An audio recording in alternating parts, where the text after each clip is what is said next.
will get to China loans. Agrabyado ba tayo o hindi? Or yung tinatawag na dalawang prongs yan eh. Yung first, yung China debt trap, saka yung, ang tawag dito, Belt Road. Yung China, yung modern na Silk Road. Silk Road, yes. China, parang Belt. I They're forgot. parang redoing a modern version of the Silk Road, yung trading path from China to the western part of the world. Right. Na it was very beneficial to China back in the day. Okay, on to our first. China debt trap. Do you have anything to, I think one of the major concerns really is major concerns ng mga 1 second. Major concerns ng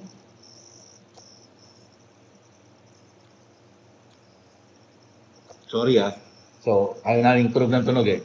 One of the major concerns ng mga against the current administration procuring loans from China is what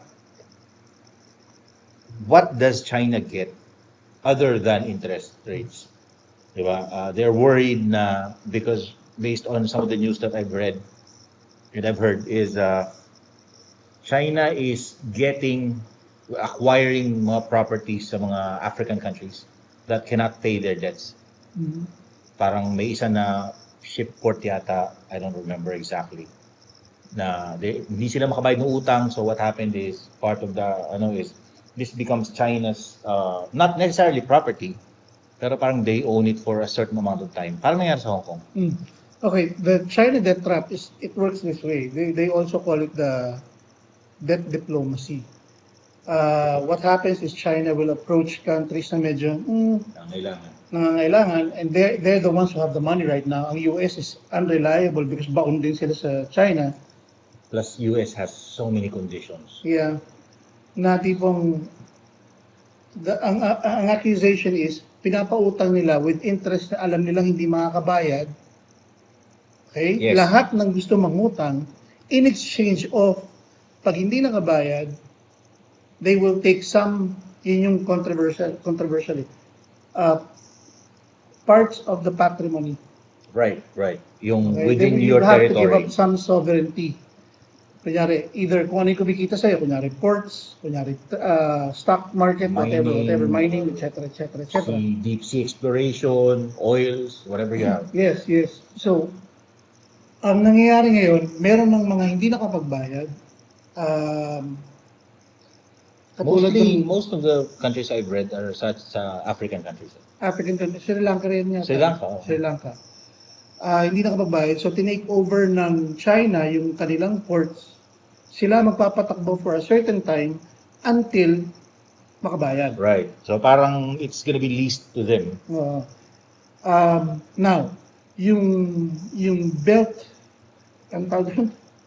New Silk Road. Let's call it that. I don't remember exactly. The New Silk Road or yung Belt Road na sinasabi, what China is doing is actually investing in countries all over Asia for infrastructure, tapos China ang main hub. Mga walang yadin. Grabe, no? It's a $900 billion endeavor. Yes. At sino may $900 billion ngayon? Sila lang. Okay. Ngayon, is it good for us? Is it bad for us? What do you think? I think it will depend on how we approach it. It can be good for us. It can be very beneficial to us if we know how to approach it, if we are cautious. If we follow yung tip ni Mahathir ng Malaysia, Prime Minister Mahathir Mohamad, na you have to be very careful when dealing with China. But that doesn't mean you don't deal with them. Hindi pwedeng hindi. Right, they are, like it or not, sila ang superpower in Asia. Sila lang ang may pera ang kayang gawin yon in Asia. Right. If you consider siguro Australia as part of Asia, then yes, sila yung magiging competition. Right. Pero China's sphere of influence is expanding, some of them by force. And it seems unstoppable. And everybody else against China, or maybe not even against them, pero yun lang nasasapawan, Right. wants that to stop. So, Okay. yeah, it depends on the approach. Ngayon, if we know how to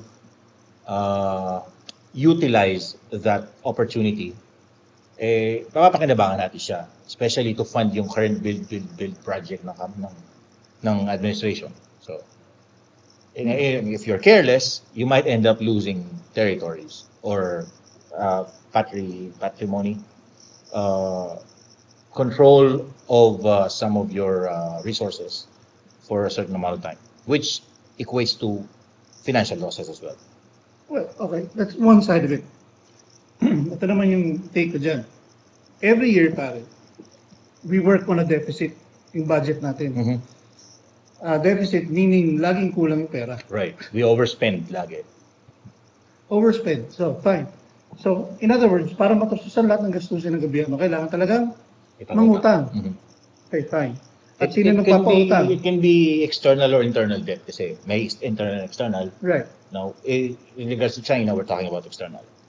So, sino ba nagpapautang? China. Okay, fine. China. So, at the time. Merong dalawang There are schools others. of thoughts dyan. Now, sabi nila, be very careful with dealing with China and read the fine print. Mm-hmm. Okay? Yung mga maliliit na kondisyones. Mm-hmm. Meron pa nga dyan, nung I heard Nery Colmenares talk about it and some left-leaning politicians. At tipos sinasabi lang, bakit ganito, bakit ganyan. When you read all the loans na pinasok natin, ganun eh. Mm-hmm. Kasi, what happens is... Kahit sa US, kahit sa US or Europe or whatever, mm-hmm. ganun lahat eh. Right. Yun nga Hindi ka makakautang ng hindi ganun ang terms. Yun yung point dun eh. Parang, if I want the people to think na this is against us, I would just put emphasis on that specific loan eh. Right. Not mentioning the fact that lahat ng loans natin ganun eh. Ganun. It's a standard eh. Oo. Alam niyo kung bakit? Kasi hindi naman yung parang nangutang ka sa 5-6 o nangutang ka sa bangko, naririmatahin yung kotse mo. Ano ririmatahin sa atin? Hindi naman nila pwedeng kunin at dalhin doon sa kanila. Exactly. Hindi naman pwedeng isubastahin yung Malacanang para lang mabayaran sila. Hindi naman pwedeng kuhanin yung territory mo and then occupy it and it becomes theirs. Kaya yan. Right. So talagang we're dealing with trade. Ang kunyari, kung hindi tayo makabayad, ang kukunin nila is probably one of our ports. Mm-hmm. Sila mag-ooperate for a time. Hindi naman 100% ng income pupunta sa kanila. Debt servicing lang. A portion of that income goes to the country as well para tumakbo naman yung bansa. Mm-hmm. Hindi naman pwedeng 0-0 yun. Yun nga lang, we lose control over that. Now, here's the thing. The way our economy is going versus yung interest rates na pinag-uusapan dun sa China loans, kayang-kaya. Mm-hmm. And That is, as your idol said, na nabasa ko yun eh. Sabi ni idol Teddy Boy mo, Mm-hmm. expert tayo mangutang eh. Sinabi niya yun, Larry. Totoo naman. Expert tayo, mahusay tayo sa mga utangan. And nakabayad naman tayo, katulad nga sa IMF. Mm-hmm. If you remember, those who are alive already, or conscious already, There was a time, no? Parang 1 or 2 administrations. yes. Na there was a time, the IMF will actually tell us what kind of economic policies we should be doing. Right. Okay? Pag hindi natin nasunod yun, ganun din ang mangyayari. They will take over some of our trade. The same with China. Mm-hmm. Now, pag binasa mo naman yung economic standing natin all over Asia, laging, talagang maganda yung reviews. Well, we're not the best, pero we're not the worst. We're actually above average. Yes. We're doing well compared to And others. recently, pare, yung currency natin is the envy of Asia. Right. Medyo matibay tayo. Matibay. So, with all those factors, kaya bang bayaran? Kaya. Right. So, yun yung isang na nakita ko rin na our finance department have reassured na ang GDP natin is more than what is going out. Which means we can sustain. We're living within our means. Within our means. Mahusay tayo ron eh. Kasi there was a time, yung tipong, at kasama na sa mga batas natin yun, yung portion ng ating yearly budget goes to debt servicing. Right. Dapat naman ganun. Kaya Kaya gustong-gusto tayong pinauutang ng foreign countries dahil alam nilang within our budget, nag-allocate na tayo kagad ng pangbayad sa utang. So, pag nakitang ganun tayo, at malakas ang currency, maganda economy, we can pay. Walang problema. And then they will be the ones approaching us. They will be offering us money. This is why, mga kaibigan, any destabilization plot, any coup, whatever, wag po nating suportahan. We are pushing for democracy. We're pushing for following the Constitution. Let's not go against it. Tama na yung 3 beses natin ginawa yun. We should have learned not to do that by now. Kasi how many times have we done yung EDSA na yan? The first one was the biggest one, most extravagant na kicking out a president. Whatever, if you think it's right or wrong, it's debatable, depending on which side you're on. The second one is kay GMA. What was it? Kay Erap, yes, si GMA yung po. Now, that was a little different kasi it went through the impeachment process. Taka nag-resign siya. Right. The third one was yung failed. Okay, to be honest, kay Sunny Boy. Sunny Boy, Dalawa lang ba? shout out kay Sunny Boy. Dami problema ngayon. Hindi pa nag-attempt nung gusto i-reinstate si Erap, yung nagkalat-lat sa EDSA. Pero it Wala. go well. Wala. It didn't go well. Walang kwenta yun. Pero, Sa tres na di ba, sinasabi. asa na tayo ngayon? We were not that better when it comes to political growth. No, we did not mature as much politically, although our voters are maturing. Right. Ganito kasi yan.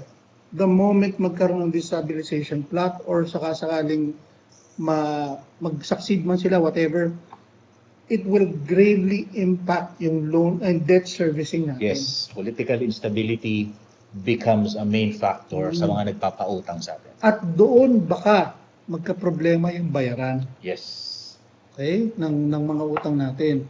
Which is why, nabanggit namin yung Africa earlier, which is why, yung Africa hindi makabayad. Kasi tignan mo naman yung kanilang political climate compared to kicking ours. out kung sino yung nakaupo, sipain ng kabila, para sila nagtatag of war. Kaya hindi sila makabayad. Political stability is one of the main factors. Kasi nga, the whole world sees that we are enjoying democracy. Actually, sobra-sobra nga tayo sa kalayaan. Kung masama ang loob nyo sa gobyerno, ilabas nyo ng social media, basahin lang namin. Yung ginagawa Ganun namin. lang. Kumuha kayo ng Ganun cellphone. lang. And remember, this is not permanent. 6 years ang presidente, etc. Napapalitan yan. Panahon lang yan. Kung hindi mahusay, mapapalitan ng panibago, whatever, malay nyo, mga dilawa, magwagi ulit. Good luck sa inyo. I'm pretty sure iikot lang ulit yan. Oo. Either them or another party Right. comes up. So, parang ano yan nung huling katatapos na eleksyon, di ba? I mean, ganyan na talaga, but let's wait for what they can do, di ba? Ganun talaga.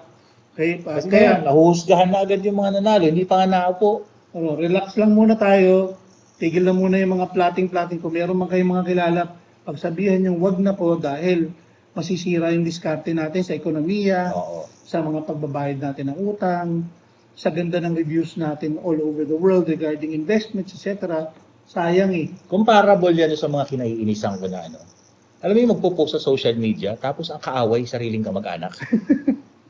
Ganun yung itsura natin pag panayang political revolution natin eh. Right. You guys, within yourselves, amongst yourselves, you keep quarreling, nagsisipaan kayo, parehas.